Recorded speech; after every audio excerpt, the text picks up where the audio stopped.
They say some wishes should never be spoken out loud. Because once they are, they don't fade. They hunt you. They follow you into rooms where the lights are off. And if this story has found you tonight, it's because someone else once begged for it with their last breath. So before you look away, understand this. Leaving now won't erase what's already begun. If you're drawn to stories that reveal the kind of darkness people hide behind power and silence, take a second to like this video and subscribe. Not because I'm asking, but because once this story ends, you may never hear another one like it.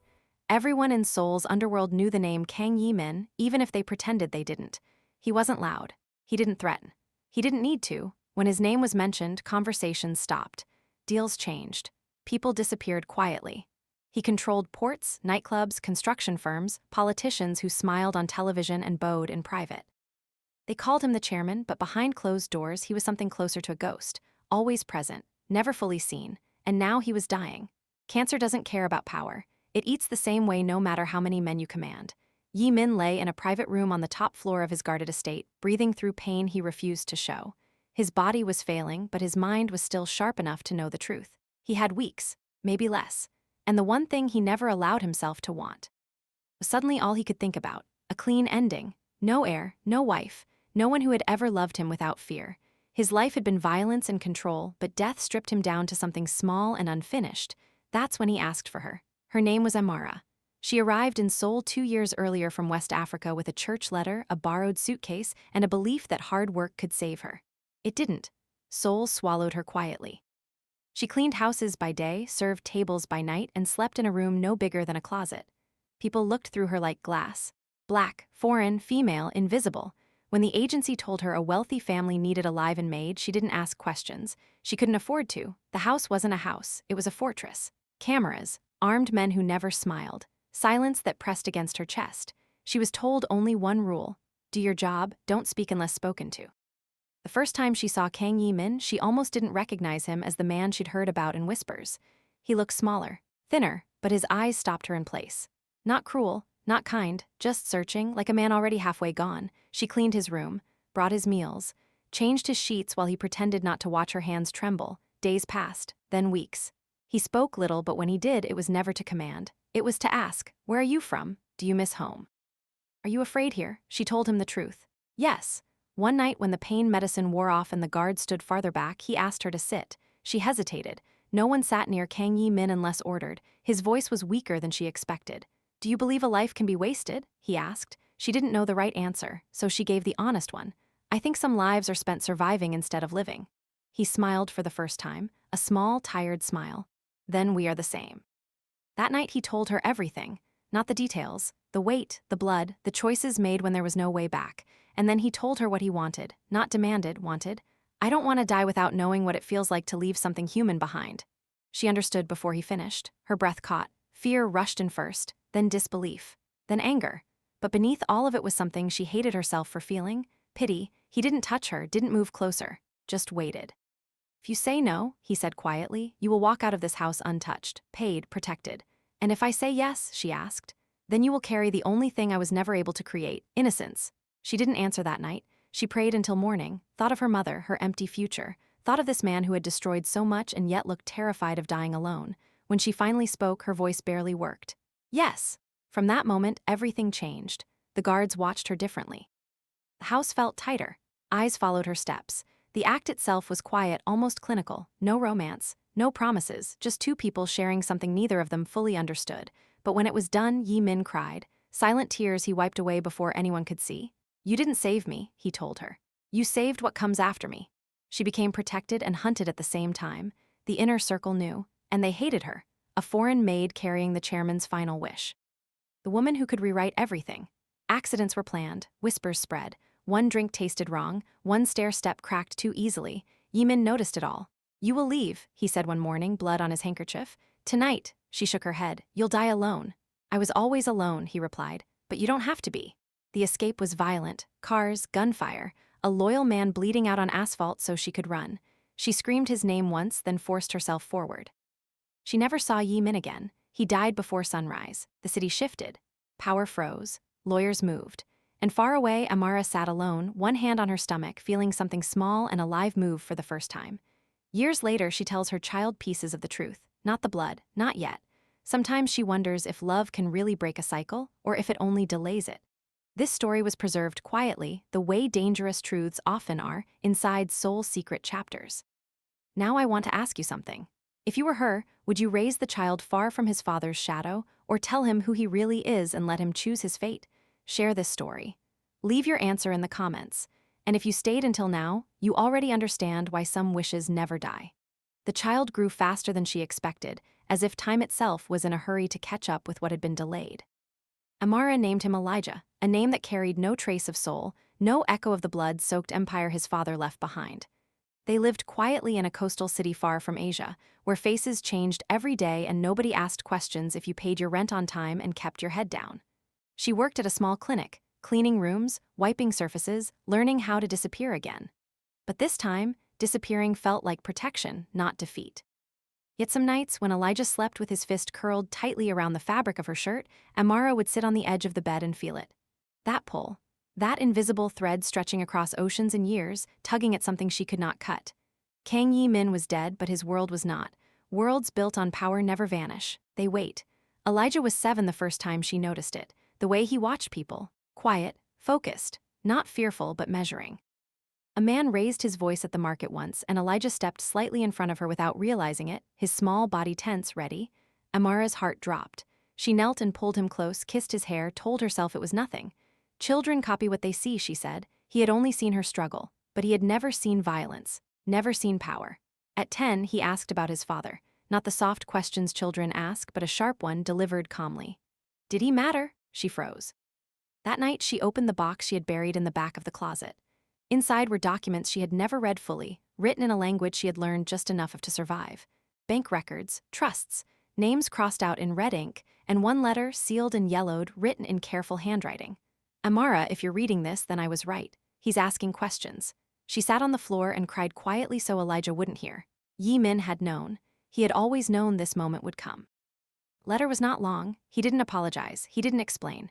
He simply said this: I built a world that eats men like your son. If you tell him the truth, he will feel the pull. If you lie, he will feel it anyway. Blood does not need language. The next day, a man came to the clinic asking for her. Korean, polite, well-dressed, too calm. He said he was looking for an old acquaintance. When she told him he had the wrong person, he smiled gently and said her name. That night, she didn't sleep. They moved within a week. New city, new school, new name on the mailbox, but something had shifted. The silence that once protected them now felt thin.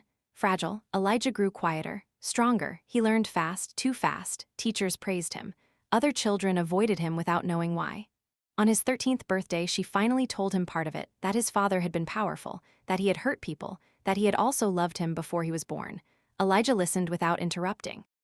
When she finished, he asked only one question. Am I dangerous? She broke then, pulled him into her arms and shook her head over and over. No, she said, you choose who you are. But choice is never clean when the past is watching. When Elijah turned 18, the message came. Not a threat, not a demand, an invitation. One sentence, delivered through a lawyer who didn't pretend to be surprised by anything. The world your father built is rotting. Someone has to decide what remains. Amara begged him not to go. For the first time since she had known him, Elijah raised his voice. Not in anger, in certainty. I need to see it, he said. I need to know if I'm running from something or carrying it. They flew to Seoul together. The city felt the same to her. Loud, bright, hungry, but now it felt smaller, like a stage waiting for a familiar actor. Men bowed slightly when they passed, names opened doors, old enemies watched from corners, calculating. Elijah walked through it all with steady eyes. He listened, he learned. He saw the damage, the fear, the loyalty built on terror, and something else too, the people crushed beneath it, waiting for someone to change the rules. The offer was placed in front of him at 21, control, not absolute, not yet, but enough to shape the future.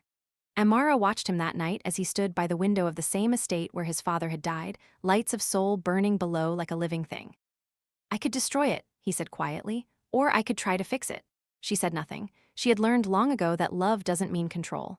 At dawn, Elijah made his choice. He walked away from the table, from the men, from the name. He left behind enough power to protect himself, enough money to live freely, and took nothing else. The city breathed out, surprised. Years later, stories circulate in whispers. About a man who could have ruled everything and chose not to. About a mother who stood between a monster and a child and refused to let the cycle close around them. And somewhere between truth and rumor, this story remains. A reminder that darkness doesn't always win. Sometimes it is simply survived. Now it's your turn to decide. If you had that power, would you walk away like he did, or would you believe you could change the world that created it? Leave your answer in the comments. Share this story with someone who understands hard choices. And remember, some legacies end not with blood but with refusal. Years passed and the city learned how to forget again. Seoul always does. It covers its scars with glass and neon, buries its sins under new buildings, new names, new faces. But some nights when the rain falls heavy and the streets empty, people still whisper about what almost happened. About the heir who stepped into hell, looked around, and chose to walk back out. Elijah never returned to Seoul after that. Not physically. But the city never fully released him either. Influence has a long shadow. Decisions made in one place echo in another. The men who once bowed to his father learned restraint. Borders shifted quietly. Old enemies vanished not through violence but through exposure, arrests, financial collapse. No one could ever prove it was him. That was the point. Power used loudly invites war. Power used carefully changes history. Amara watched her son become a man who carried weight without craving it. He studied law. Not to defend criminals, but to understand how systems bend. He worked with organizations that dismantled trafficking routes, money laundering networks, silent operations that saved lives without headlines. Sometimes she would catch him staring at nothing, jaw tight, eyes distant, like he was listening to a voice only he could hear. One evening, long after she thought the past had finally loosened its grip, he asked her something that chilled her. Did he regret it? Elijah asked. She didn't ask who he meant. Yes, she said after a long pause, but regret didn't stop him, it only came at the end. Elijah nodded slowly. Then I'll do better than regret. That was when she understood. The cycle hadn't ended. It had transformed. Years later, a file surfaced in an international investigation. Names, accounts, hidden structures that had survived the fall of Kang Yi-min's empire by adapting. At the center of the effort to expose it all was a legal consultant who never gave interviews, never appeared on camera, never stayed in one place too long. His name appeared briefly in footnotes, then disappeared again. Amara recognized the pattern, the restraint, the precision, the mercy mixed with steel. She confronted him once, late at night, her voice steady but her heart racing.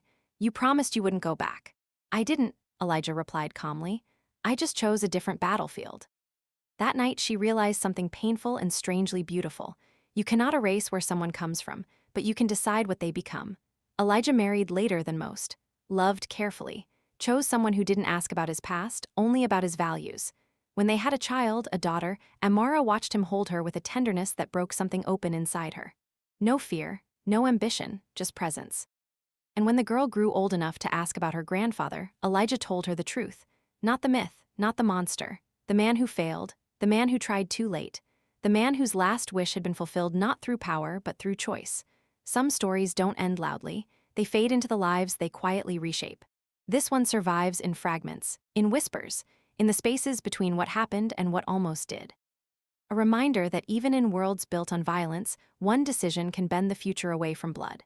So now, after hearing all of this, ask yourself honestly. If you were given power born from darkness, would you reject it completely or reshape it into something the world has never seen?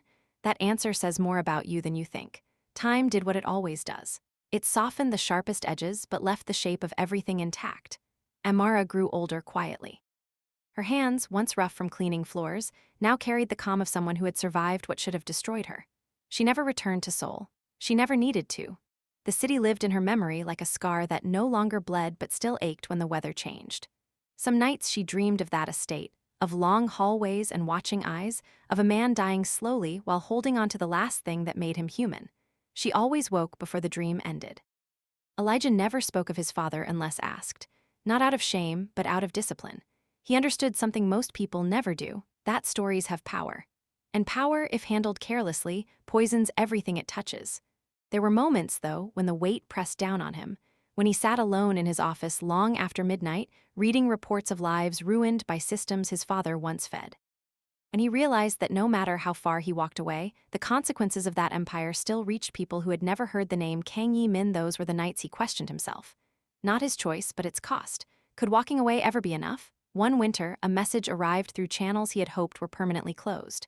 A faction was rising, younger, hungrier. They were rebuilding what had been dismantled, using the same old methods with new faces. They wanted his name, not his leadership. His silence? They believed that if the air stayed quiet, the past would stay buried. Elijah read the message once, then burned it. He didn't respond. He didn't threaten. Instead, he released something else into the world.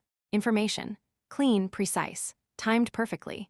Within months, the faction collapsed under investigations, internal betrayal, and exposure they never saw coming. No blood spilled, no bodies vanished, just a structure rotting in daylight. Amara watched the news without sound, understanding everything anyway. That was the moment she knew her son had truly surpassed his father, not by becoming stronger, but by refusing to become cruel. Years later, when Amara lay in a hospital bed, her breath shallow but her eyes clear, Elijah sat beside her holding her hand, just as she had once held his. She smiled faintly. "I was so afraid," she whispered. "That loving you wouldn't be enough to protect you." He squeezed her hand gently. It was more than enough. She passed that night quietly. No guards, no fear, just peace. At her funeral, people from different worlds stood together without knowing why they were there. Lawyers, aid workers, former victims who had never met her but had been saved by choices she set in motion. Elijah watched them and felt something settle inside him, the final piece of the story closing not with power, but with meaning. And somewhere far away, in places that still thrive on shadows, men continue to whisper about the ghost of an empire that could have returned, but didn't. Because one woman said yes when she could have run. Because one man chose legacy over love and paid the price. And because one child grew up and decided that blood does not get the final word. Now the question belongs to you. If you were born from darkness, would you spend your life escaping it? Or would you stand close enough to it to make sure it never rises again? Think carefully before you answer. The world moved on, unaware of how close it had come to repeating itself. Elijah never sought recognition. He understood that visibility invites interpretation, and interpretation invites distortion. Instead, he built quiet systems that outlived attention. Laws that closed loopholes before criminals could crawl through them. Funds that traced money back to its first dirty breath. Networks that protected the vulnerable before they ever learned what they had escaped. People sometimes asked him why he never ran for office, why he never attached his name to anything permanent. He always gave the same answer. "Names can be inherited," he said. "Responsibility must be chosen." In rare moments of stillness, he thought about his father, not the myth, not the fear others remembered, just the dying man who had looked at him before he existed and wanted something better than himself. Elijah did not forgive him fully. Forgiveness, he believed, was not a gift you owed anyone. It was something you earned through change. But he honored the one true thing his father had done right. He ended the story. Years later, when Elijah's daughter grew older and the world felt less safe to her than it used to, she asked a question children ask when they sense a truth hiding behind words. "Are we good people?" she asked. Elijah knelt in front of her, meeting her eyes. "We try," he said. "And when we fail, we try again." That was the lesson Amara had given him without ever saying it out loud. Survival is not the same as living. Power is not the same as purpose. And darkness only wins when it convinces you that it is all you are allowed to be. Somewhere in Seoul, new towers rise where old ones fell. Different names on doors. Different faces in suits. But something fundamental is missing now. A hunger that once ruled unchecked. A fear that no longer travels as fast. Not because evil disappeared, but because someone chose not to inherit it. And that is how some legacies truly end. Not with applause, not with blood, but with a decision so quiet the world barely notices it was saved from becoming worse. If this story stayed with you, if it unsettled you, challenged you, or made you pause longer than you expected, then it has done what it was meant to do. Now carry the question with you. When the moment comes, when you are offered the easy path built on someone else's pain, will you take it, or will you be the one who stops it? Long after the noise faded, long after the last whisper lost its edge, the truth remained simple. Some people are born into fire. Others walk into it by accident, but a rare few step out carrying something that should have burned away, choice. Elijah never wrote his story down. He didn't need to. It lived in the people who never knew his name but slept safely because of decisions he made in silence. It lived in records sealed and forgotten, in corridors of power where corruption once breathed easily and now struggled to survive. It lived in his daughter's laughter, untouched by fear, unaware of how close her world had once been to collapse. Sometimes, late at night, he would stand by the window and look out at a city glowing in the distance. Not Seoul, never Seoul. A different skyline, a different life. But shadows are the same everywhere. And he knew, deep down, that the battle between darkness and restraint never truly ends. It only changes hands. There were moments he wondered what would have happened if he had chosen differently, if he had sat at that table and accepted control, if he had ruled with discipline instead of distance. The thought never lingered long, because every time it surfaced, he remembered his mother's face. Tired, brave, unbroken. A woman who had been offered safety through silence and power through sacrifice, and who had paid the price so he could decide freely. That was the real inheritance. Years later, when his daughter asked him why some people chase power even when it destroys them, Elijah answered without bitterness. Because they think power will fill what fear emptied, he said. And does it? She asked. He shook his head. It only makes the emptiness louder. She didn't fully understand then. She would someday. Understanding always comes later. The world will never know how close it came to repeating itself. How one dying man's wish could have reignited an empire of violence. How one woman's desperation could have rewritten history in blood. Or how one child stood at the edge of a legacy and refused to step into it. And maybe that's how it should be, because the most dangerous stories are not the ones that end in tragedy, but the ones that almost do. Now the question is no longer theirs, it's yours. When life places something powerful in your hands, something born from pain, fear, or compromise, will you use it, reshape it, or walk away? The answer will define more than just you. The answer does not come all at once. It never does. It comes in fragments in moments when no one is watching, when applause is impossible and excuses are useless. Elijah learned that the hardest choices are not dramatic. They do not arrive with music or warning. They appear quietly, disguised as convenience, comfort, or justification. And every time one appeared, he measured it against the one truth his mother had lived by after leaving Seoul. Survival without conscience is just another form of captivity. As the years unfolded, the world shifted in ways most people never noticed. Crime didn't disappear, greed didn't vanish, but something subtle changed. Networks that once thrived on silence found themselves exposed by systems that didn't need heroes, only patience. Young men who might have been recruited into shadows found doors quietly closed before temptation reached them. Women who would have vanished into invisible suffering were intercepted by programs that never advertised their success. Elijah never claimed credit. He refused awards, declined interviews. Let others attach their names to victories he helped engineer from behind the curtain. Because he understood something his father never had. Recognition feeds ego, ego feeds collapse. Sometimes, though, the past tested him. A former lieutenant of his father once tracked him down, older now, slower, eyes hollowed by years of waiting for a resurrection that never came. They met in a neutral place, daylight pouring through glass walls. "You could have been everything," the man said, not accusing, almost pleading. "You could have ruled." Elijah didn't argue. He simply replied, "So could he." And look where that led. The man left without another word. Some people don't need convincing. They need permission to let go. Elijah gave it to him without knowing. When his daughter became a teenager, she began to sense the weight her father carried. Not through fear, but through restraint. She noticed how he listened more than he spoke, how he never raised his voice, how he stepped between conflict and consequence without needing to dominate either. One evening, after school, she asked him something that surprised him. "Did you ever hate him?" she asked, her grandfather, the man she knew only through careful truths. Elijah considered the question for a long time before answering. "I hated what he did," he said. "I hated the pain he caused, but hating him would have given him control over me. I didn't want that." She nodded slowly, absorbing the answer the way only someone on the edge of adulthood can. That night, Elijah realized the story had moved beyond him. The cycle didn't end with refusal alone. It ended when refusal was taught, lived, and passed forward without bitterness. In quiet moments, he still felt the echo of soul. Not longing, awareness. A reminder of how thin the line is between order and chaos, between justification and atrocity. He knew that if the world ever tipped too far again, someone like his father would rise. Someone desperate enough to confuse control with salvation. But he also knew something else now. There would be others like him. People born close enough to darkness to recognize it, but far enough to reject it. And maybe that was enough. Stories like this don't conclude neatly. They dissolve into time, into choices made by people who will never know the names of those who protected them, into consequences that feel natural because disaster never came.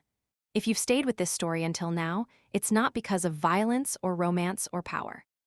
It's because somewhere inside it touched a question you already carry. How much of who you are is inherited, and how much is chosen? The world will offer you reasons to surrender responsibility. It will tell you that systems are too big, histories too heavy, legacies too fixed to resist. It will promise safety if you stay quiet and reward if you comply. But remember this. One woman said yes when she had nothing left to lose. One man died realizing too late what truly mattered. One child stood at the edge of inherited power and walked away. And because of that, countless lives changed without ever knowing why. So when your moment comes, and it will, choose carefully. Because some decisions don't just shape your future. They reshape the world you leave behind. The world never announces when a cycle is truly broken. There is no signal, no closing chapter, no moment where everything finally feels safe. There is only distance. Distance from what once controlled you. Distance from who you might have become.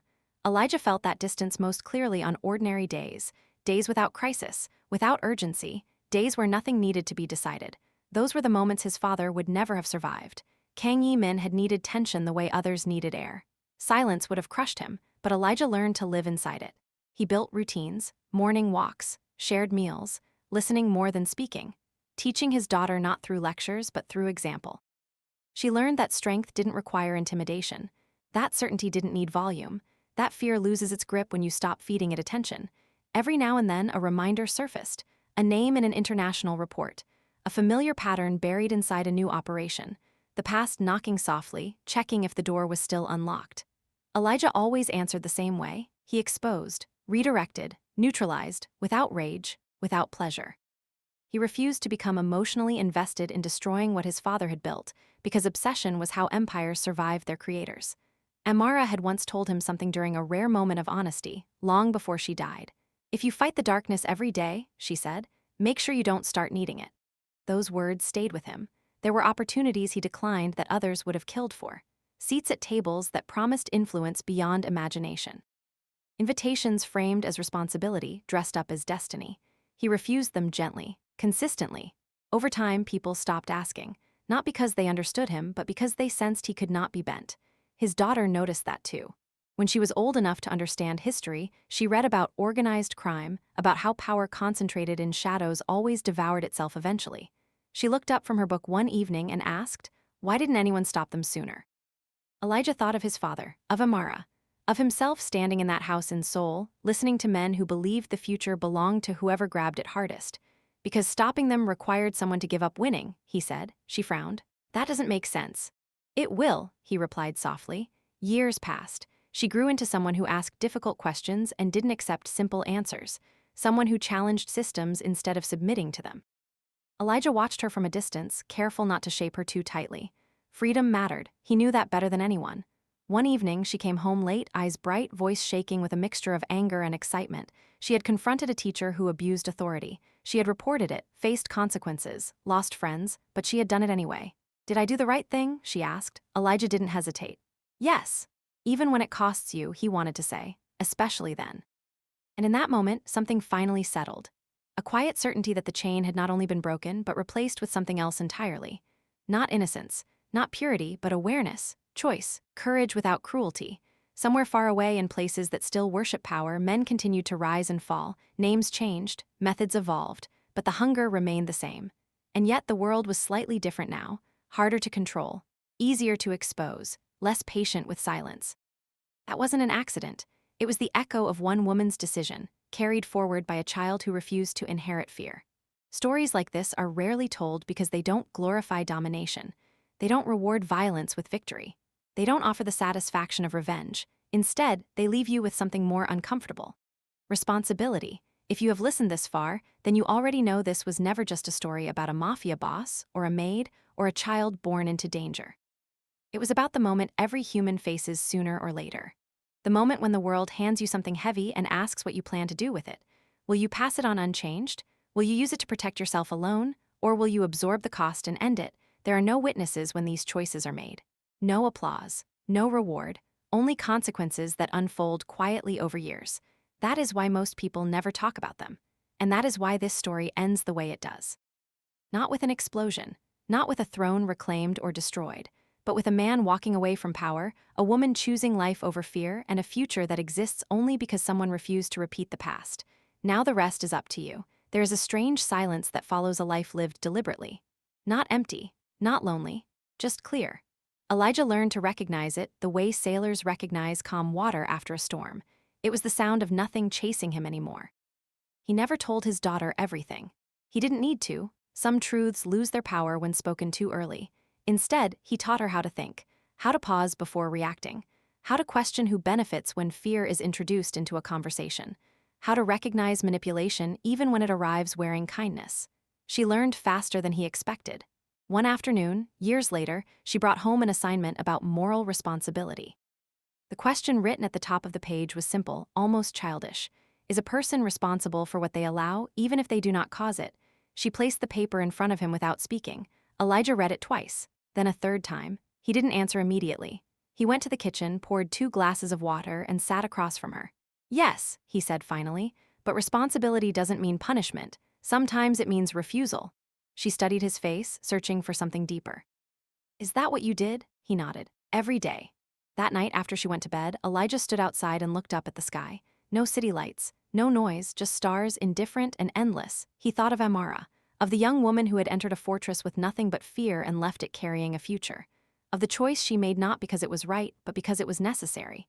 He understood something then that he hadn't fully grasped before. Her strength was never in what she endured. It was in what she refused to become. The world will always produce men like Kang Yi-min, men who mistake control for purpose and obedience for loyalty. Men who believe legacy is something you carve into others instead of something you plant and walk away from. They will always exist, because fear is easier to exploit than hope. But the world also produces people like Amara. Quiet, overlooked, forced into impossible corners. And when they choose differently, when they act not from hunger but from conscience, they fracture the system in ways violence never can. That fracture spreads. Years from now, long after Elijah is gone, his daughter will face her own version of the choice. It won't look the same. It never does. It might come as an opportunity, a compromise, a justification wrapped in urgency. She won't think of Seoul, or a mafia boss, or a dying wish whispered in a guarded room. She'll think of something simpler. Who do I become if I say yes? And if she chooses well, the story will continue doing what it has always done, changing the future quietly, invisibly, one refusal at a time. That is how this ends. Not with closure, but with continuity. Not with certainty, but with responsibility. Not with darkness defeated, but with it held at bay. If you've listened this far, then the story has already done its work. Because now you know, the most powerful legacy is not the one you inherit. It's the one you stop. And even after everything, even after years had stacked themselves neatly between who Elijah was and where he came from, the past never fully dissolved. It never does. It simply learns when to stay quiet. There were moments when strangers crossed his path and something unspoken passed between them, a recognition without words. Men who sensed history in his posture, women who felt the gravity in his silence. They didn't know why they stepped carefully around him. They only knew they should. Elijah accepted that as the final cost of his inheritance. Not power, not fear, awareness. He understood now that breaking a cycle doesn't mean erasing its existence. It means carrying the knowledge without letting it dictate your actions. His father had been ruled by fear of being forgotten. Amara had been ruled by fear of survival. Elijah chose something else entirely. He chose restraint. As age crept in, his pace slowed, but his clarity sharpened. He mentored quietly. Advised selectively, never as an authority, but as someone who had seen what happens when ambition outruns conscience. People listened more than they realized. His words planted seeds that didn't bloom immediately, but when they did, they changed entire paths. One evening, long after his daughter had moved out and begun her own life, she called him unexpectedly. Her voice was steady, but there was an edge to it. "I turned something down today," she said. He didn't ask what. He didn't need to. "It would have made everything easier," she continued. "But it felt wrong." Elijah smiled to himself. "Then it was." She exhaled on the other end of the line, relief slipping through the silence. In that moment, he knew the legacy had moved beyond him completely. It no longer needed guarding. It had become instinct.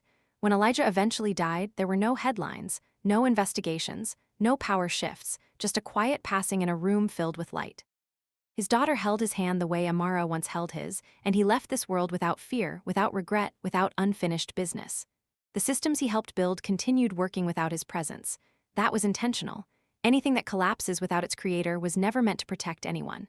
Years later, when people tell stories about the fall of old criminal empires in Seoul, they argue about causes. Technology, politics, changing times. They never mention a maid, or a dying man, or a child who refused to rule. They shouldn't, because the most important forces in history are rarely visible. They move quietly, shaped by people who choose differently when no one is watching. And now, this story ends exactly where it began. With you, because somewhere in your life, in some form you don't yet recognize, a moment is waiting. A moment where you will be offered something built on compromise, something justified by urgency, something that promises relief at the cost of your values. When that moment comes, you will remember this feeling, this quiet weight in your chest, this understanding that the hardest choices don't feel heroic. They feel lonely, but they are the ones that matter. The loneliness of those choices never truly disappears. It simply becomes familiar, like an old ache you learn to live with, and maybe that is the final truth no one likes to admit. Doing the right thing rarely feels like victory. It feels like standing still while the world rushes past you, celebrating louder, easier paths. Elijah understood that in his final years more clearly than ever. He watched history repeat itself in smaller, quieter ways, not through empires rising, but through everyday compromises. A colleague bending a rule because it was convenient, a leader ignoring a warning because it threatened their image, a system choosing efficiency over humanity. None of it looked evil at first glance. That's how it always begins. Spoke when it mattered, not often, not loudly, but when he did, people felt it. There was a gravity in his words that came from someone who had already seen the end of the road everyone else was racing toward. Some listened, some didn't. That part was never his responsibility. On his last birthday, his daughter asked him if he had ever wished for a simpler life. A life without shadows, without weight, without history pressing against every decision. Elijah thought for a long time before answering. "I had a simple life," he said finally. "It just didn't look like one." She smiled through tears she didn't fully understand yet. After he was gone, she found a small notebook tucked away in a drawer she'd never thought to open. Inside were no confessions, no secrets, no lists of enemies or regrets, just short sentences written over many years, thoughts captured and left behind like quiet markers on a long road. One page held a single line. "Power reveals who you are when no one is forcing you to choose." Another read, "If you must be remembered by the harm you refuse to cause." She closed the notebook and felt the full weight of what had been passed to her. Not a burden, a compass. Life went on, as it always does. New crises replaced old ones. New faces stepped into positions of influence. The world remained flawed, uneven, and unpredictable. But somewhere beneath the noise, something steadier existed. A pattern of resistance that didn't announce itself. A lineage not of blood or dominance, but of restraint. Amara's choice had not saved the world. Elijah's refusal had not ended darkness. His daughter's integrity would not prevent future suffering. But together, across time, those choices formed something stronger than control. They formed interruption. And sometimes, interrupting a cycle is the most powerful act of all. So when people ask why stories like this matter, why they linger in your mind long after the last word fades, the answer is simple. Because they remind you that history is not only shaped by those who take power, it is shaped by those who decline it. If this story has stayed with you, if it made you uncomfortable in ways you can't fully explain, that discomfort is not a flaw. It's awareness waking up. It's the part of you that understands that someday, in some form, the choice will arrive at your door. And when it does, you won't be able to say you didn't know. Knowing is the beginning of responsibility, and responsibility is heavy only when you try to avoid it. The story doesn't ask you to admire anyone in it. It doesn't ask you to excuse what was done or romanticize what was lost. It only asks you to notice how easily a life can tilt one way or another, depending on a single moment that never looks important while it's happening. Amara never saw herself as brave. If you had asked her, she would have said she was afraid every day of her life. Afraid when she walked into that house. Afraid when she said yes. Afraid when she ran. Afraid when she raised a child alone with a past she couldn't erase. But courage was never the absence of fear for her. It was moving forward without pretending the fear didn't exist. Elijah inherited that truth more than he inherited anything else. He learned that fear doesn't disappear when you ignore it. It grows teeth. He learned that power doesn't make you free. It simply changes what you're trapped by. And he learned that the world rarely punishes you for doing the wrong thing. Most of the time, it rewards you. That's what makes refusal so lonely. There were people who thought he was naive, others who believed he was wasting potential, a few who suspected he was hiding something darker. He let them believe whatever they needed to. Explanation is another form of control, and he had no interest in controlling how others saw him. What mattered was how he acted when no one was looking. Years after his death, a journalist stumbled onto fragments of the truth while researching the fall of several interconnected criminal networks. Patterns that didn't quite add up. Decisions that seemed too coordinated to be coincidence, yet too clean to be violence. She chased the thread quietly, respectfully, knowing instinctively that exposing it would do more harm than good. In the end, she wrote something different. Not about names or structures, but about absence. About how power sometimes collapses not because it is attacked, but because it is denied oxygen. Her article went unnoticed by most, but a few people read it carefully and felt something shift inside them. That was enough, because change doesn't require everyone. Only requires a few people at the right moment, choosing restraint when force would be easier. If you listen closely, you can hear echoes of this story in places you wouldn't expect. In a manager who refuses to exploit desperation, in a politician who walks away from a corrupt deal, in a stranger who intervenes quietly without needing credit. These moments don't trend, they don't go viral, but they accumulate, and over time, they matter. The darkness this story began with never truly vanished.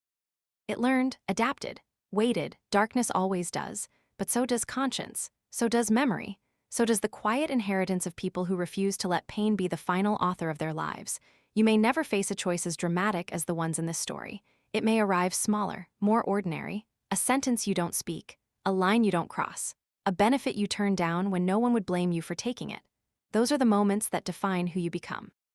And that is why this story ends without spectacle, without triumph, without closure. Because real endings don't announce themselves. They dissolve into the future and wait to be tested again. So if there is one thing to carry with you after this, let it be this understanding. You are not responsible for the world you are born into, but you are responsible for what you allow to continue through you. Everything else is noise. And somewhere, long after this story fades from your memory, that truth will return to you quietly, asking nothing, demanding everything. And when that truth returns, it will not feel dramatic. It will arrive disguised as routine, wrapped in familiarity, softened by excuses that sound reasonable in the moment. It might come when you are tired, when you are afraid of losing something you worked hard to build. When someone tells you just this once, just this small compromise, just this quiet adjustment, no one will be hurt. That's how the door opens, not with force, with permission.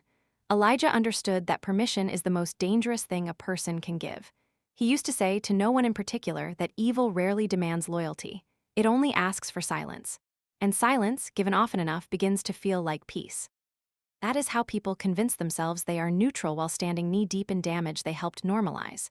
The older he grew, the more he saw how often good people confused comfort with safety. They mistook the absence of immediate consequences for moral clearance. They believed that because something didn't hurt right away, it never would. His father had believed that too, once. Before power rewired his sense of time. Before consequences arrived all at once, too late to negotiate with. Amara had never made that mistake. She knew pain on a schedule she didn't control. Hunger doesn't let you forget tomorrow. Fear doesn't allow long-term fantasies.